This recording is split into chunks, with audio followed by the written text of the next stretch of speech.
الداعی سے کون مراد ہے؟ پکارنے والا۔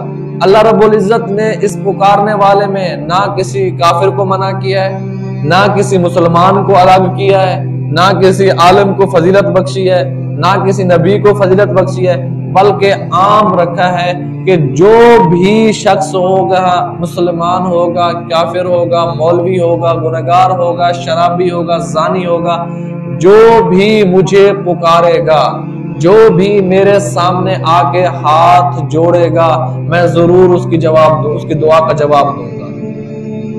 دعوت، یہ دعویٰ، اس کا ترجمہ ہے دعا مانگنا، دعا کرنا۔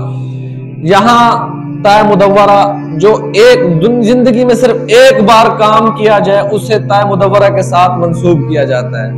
اللہ رب العزت نے فرمایا دعوت الداعی، چاہے پوری زندگی جس شخص نے مجھے بلایا ہو، پوری زندگی مجھے اس نے نہیں پکارا، پوری زندگی میرے سامنے نہیں آیا، میرے سامنے ہاتھ نہیں جوڑے، دنیا میں لگا رہا، مجھے بھولا رہا، اس نے آ کر مجھے پکارا، میں اس کو بھی جواب دوں گا، میں اس کی بھی دعا قبول کروں گا۔